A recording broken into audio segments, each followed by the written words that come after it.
किशोर अप्पाजी इथं पाचोऱ्याला आहे. त्यांनी मगाशी भाषणात सांगितलं 250 हेक्टर जमीन MIDC ला दिली. MIDC 250 हेक्टरची 250 हेक्टरची MIDC केली आहे, पण एकही उद्योग नाही. आता इथं रोजगारांना तरुण आहेत, बेरोजगार आहेत, तर हे आपल्याला इथं उद्योग कधी पाठवणार? सर, आपण मुख्यमंत्री असताना आपल्या आदेशाप्रमाणे इथं MIDC आपण जाहीर केली. त्याचं सुरुवात पण तुम्ही केली होती. त्याच्या लेआउटला आता साहेब मान्यता मिळालेली आहे. 1 महिन्याच्या आत बोर्डामध्ये मंजुरी मिळून त्या जागेचं वाटप देखील सुरू होईल. या राज्यात बाळासाहेबांच्या विचारांच्या विरोधात जे गेले, टांगा पलटी घोडे फरार, लोकांच्या मनातलं सरकार आणलं. 2.5 वर्ष हा एकनाथ शिंदे मुख्यमंत्री होता. 2.5 वर्ष पायाला भिंगरी लावून हा एकनाथ शिंदे फिरला.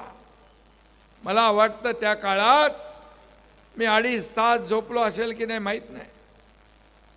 लोक म्हणायचे तुम्ही झोपता कधी, जेवता कधी? मी म्हणायचो मी झोपा काढायला नाही आलोय, लोकांच्या विरोधकांच्या झोपा उडवायला आलोय. आणि म्हणून 2.5 वर्षामध्ये या राज्यामध्ये या राज्याला पुढे नेलं आणि या राज्यात मगाशी आपण गुंतवणूक आणली, उद्योग आणले. तो मगाशी किशोरप्पा म्हणाले 250 हेक्टर जमीन दिली आहे, पण MIDC मंजूर केली, पण उद्योग नाही आहे. जरा उदय सामंत आपले मंत्री जरा आहेत का लाईनवर, जरा बघा, लावा त्यांना.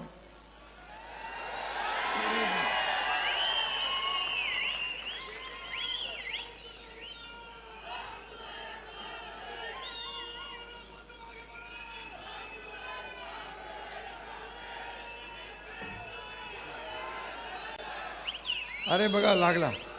हॅलो, आता मी किशोर अप्पाजी इथं पाचोऱ्याला आहे.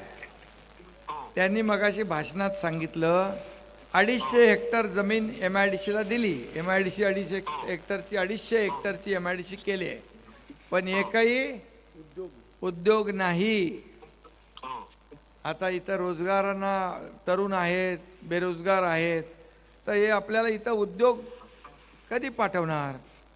सर, आपण मुख्यमंत्री असताना आपल्या आदेशाप्रमाणे इथं MIDC आपण जाहीर केली. त्याचं सुरुवात पण तुम्ही केली होती. त्याच्या लेआउटला आता साहेब मान्यता मिळालेली आहे. 1 महिन्याच्या आत बोर्डामध्ये मंजुरी मिळून त्या जागेचं वाटप देखील सुरू होईल. आणि जागेचं वाटप सुरू झाल्यानंतर साहेब आपण तिथे उद्योग आणू शकतो. ठीक आहे, ठीक आहे, धन्यवाद किशोरप्पा. हो सर. किशोरप्पाला एकदा का फक्त त्याच्या कानात बोला म्हणजे त्याला समजेल. बरोबर. No reason on the spot माझी